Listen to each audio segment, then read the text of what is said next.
ಸಿದ್ದು ಬಜೆಟ್ಗೆ ಸಾಲದ ಬಜೆಟ್ ಅಂತ ಹೇಳಿ ಬಿಜೆಪಿ ನಾಯಕರು ಆರೋಪ ಮಾಡ್ತಾ ಇದ್ದಾರೆ. ಹೆಚ್ಚು ಸಾಲ ಮಾಡಿದ ದಾಖಲೆ ಅಂತ ಹೇಳಿ ವಾಗ್ದಾಳಿಯನ್ನ ಬಿಜೆಪಿ ನಾಯಕರು ಮಾಡ್ತಾ ಇದ್ದಾರೆ. ಸಮಾಜ ವಿಭಜನೆಯನ್ನ ಮಾಡಿ ಆರ್ಥಿಕ ವಿಭಜನೆ ಅಂತ ಹೇಳಿ ಬಿಜೆಪಿ ನಾಯಕರು ಈ ಬಜೆಟ್ ಬಗ್ಗೆ ತಮ್ಮ ಪ್ರತಿಕ್ರಿಯೆಯನ್ನ ಕೊಡ್ತಾ ಇದ್ದಾರೆ.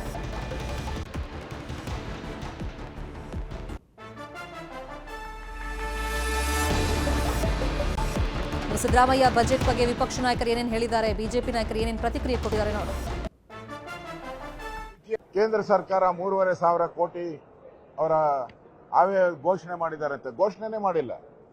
ನಿರ್ಮಲಾ ಸೀತಾರಾಮನ್ ಅವರು ಕ್ಲಿಯರ್ ಆಗಿ ಹೇಳಿದ್ದಾರೆ, ನಾವು ಅದು ಆ ಯೋಜನೆಗೆ ಯಾವುದೇ ಹಣವನ್ನ ಕೊಡಲ್ಲ ಅನ್ನೋ ಮಾತನ್ನು ಪಾರ್ಲಿಮೆಂಟ್ ಹೇಳಿದ್ದಾರೆ. ಒಟ್ಟಾರೆ ಇದು ಒಂದು ರೀತಿ ಸಾಬರ್ ಬಜೆಟ್ ಇದು.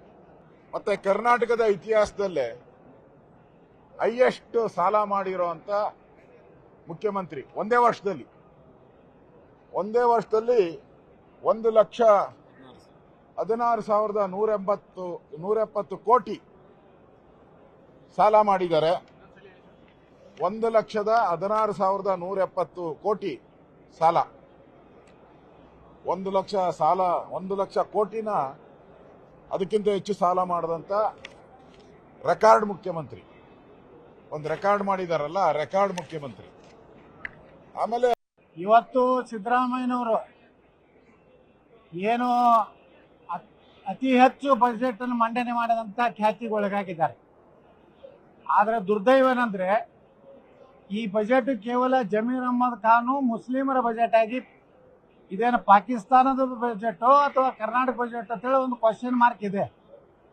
ನೋಡಿ, ದಲಿತರಿಗೆ ಹಿಂದುಳಿದ ವರ್ಗದವರಿಗೆ ಸಹ ಯಾವುದು ಯೋಜನೆಗಳಿಲ್ಲ. ಆದರೆ ಇವತ್ತು ಸುಮಾರು 25,000 ಹೆಣ್ಮಕ್ಳನ್ನ ಮುಸ್ಲಿಂ ಹೆಣ್ಮಕ್ಳನ್ನ ತರಬೇತಿ ಕೊಡುವಂಥದ್ದು, ಅಂದ್ರೆ ಆತ್ಮರಕ್ಷಣೆಗಾಗಿ.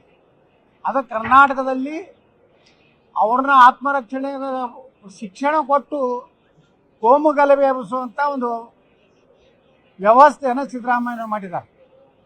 ಇಡೀ ಕರ್ನಾಟಕದಲ್ಲಿ ಅತಿ ಹೆಚ್ಚು ಪ್ರದೇಶ ನೀರಾವರಿ ಆಗುವಂತ ಕೃಷ್ಣಾ ಕಣಿವೆಗೆ ಎಷ್ಟು ಹಣ ಇಟ್ಟಿನ್ನುವಂಥದ್ದು ಒಂದೂ ಸಹ ಅದರಲ್ಲಿ ಉಲ್ಲೇಖ ಇಲ್ಲ. ನೀರಾವರಿ ಯೋಜನೆಗಳ ಬಗ್ಗೆ ಎಲ್ಲಿನೂ ಸಹ ಪ್ರಸ್ತಾಪ ಮಾಡಿಲ್ಲ. ಕೇವಲ ಗ್ಯಾರಂಟಿಗಳ ಸಲುವಾಗಿ ಈ ವರ್ಷ 2025-26 1,16,000 ಕೋಟಿ ರೂಪಾಯಿ ಸಾಲವನ್ನ ಎತ್ತುವಂಥದ್ದು ಅವ್ರ ಬಜೆಟ್ನಲ್ಲಿ ಹೇಳ್ಕೊಂಡಿದ್ದಾರೆ. ಅಂದ್ರೆ ಇದು ಪೂರ್ತಿ ಸಾಲ ಮಾಡಿ ಅಲ್ಪಸಂಖ್ಯಾತರ ಹೆಸರಿನಿಂದ ಇಡೀ ಬಜೆಟ್ ಓದ್ಬಿಟ್ರೆ ಒಂದು 7-8. ಈ ಬಾರಿಯ ಬಜೆಟ್ ಅಲ್ಲಿ ಮುಸ್ಲಿಮರಿಗೆ ಹೆಚ್ಚು ಅನುದಾನ ಅಂತ ಹೇಳಿದವರಿಗೆ ಜಮೀರ್ ಅಹಮದ್ ಖಾನ್ ಟಾಂಗ್ ಅನ್ನು ಕೊಟ್ಟಿದ್ದಾರೆ. ಜನಸಂಖ್ಯೆ ಪ್ರಕಾರವಾಗಿ 60,000 ಕೋಟಿ ಕೊಡಬೇಕಾಗಿತ್ತು. ಈಗ ಬಜೆಟ್ ಅಲ್ಲಿ ಕೊಟ್ಟಿರೋದು 4,700 ಕೋಟಿ ಅಷ್ಟೇ ಅಂತ ಜಮೀರ್ ಅಹಮದ್ ಖಾನ್ ಹೇಳಿದ್ದಾರೆ. ವಿಪಕ್ಷ ನಾಯಕರು ಮಾತಾಡುವಾಗಲೂ ನಾವು ಕೇಳ್ತಾ ಇದ್ವಿ, ಇದೊಂದು ಮುಸ್ಲಿಮರ ಬಜೆಟ್ ಅಂತ ಆರೋಪ ಮಾಡ್ತಾ ಇದ್ರಲ್ಲ, ಅದಕ್ಕೆ ಜಮೀರ್ ಅಹಮದ್ ಖಾನ್ ಈ ರೀತಿ ಟಾಂಗ್ ಕೊಟ್ಟಿದ್ದಾರೆ. ಹೆಂಗ್ರಿ ಈಗ ಮುಸ್ಲಿಂ ನನ್ನನ್ಸಿಕೆ 4,700 ಕೋಟಿ ಕೊಟ್ಟಿದ್ದಾರೆ. ಈಗ ಮುಸ್ಲಿಂ ಜನಸಂಖ್ಯೆ ಎಷ್ಟಿರೋದು 14% ಇದೆ. ಈಗ ಬಜೆಟ್ ಎಷ್ಟು ಕೊಟ್ಟಿದ್ದಾರೆ? 4,09,000 ಬಜೆಟ್ ಕೊಟ್ಟಿದ್ದಾರೆ. ಪಾಪ್ಯುಲೇಷನ್ ಪ್ರಕಾರ ಈಗ 14% ಮೈನಾರಿಟಿ ಪಾಪ್ಯುಲೇಷನ್ ಇದೆ.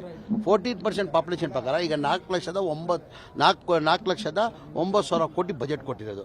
ಈಗ ಪಾಪ್ಯುಲೇಷನ್ ಪ್ರಕಾರ ನೀವು ನೋಡೋಕೆ ಹೋದ್ರೆ ಕನಿಷ್ಠ 60,000 ಕೋಟಿ ಕೊಡಬೇಕು. ಎಷ್ಟು ಕೊಡ್ತಾ ಇರೋದು? 4,700 ಕೋಟಿ ಕೊಟ್ಟಿದ್ದಾರೆ. ಎಷ್ಟು? 4,700 ಕೋಟಿ ಬರೋದು. ಅಷ್ಟು ಅವ್ರಿಗೆ ಕಾಮನ್ ಸೆನ್ಸ್ ಇಲ್ಲ ಅಂತ ನಾನು ಹೇಳೋದು. ಆಮೇಲೆ ಎಲ್ಲರಿಗಿಂತ ಹೆಚ್ಚಾಗಿ ಬೇರೆಕ್ಕಿಂತ ಎಜುಕೇಶನ್ಗೋಸ್ಕರ ಕೊಟ್ಟಿದ್ದಾರೆ. ಅಲ್ಪಸಂಖ್ಯಾತರು ಎಜುಕೇಶನ್ಗೋಸ್ಕರ ಕೊಟ್ಟಿದ್ದಾರೆ. ದಯಮಾಡಿ ನಮಾಜ್ ಹೋಗ್ತದೆ ನಾವು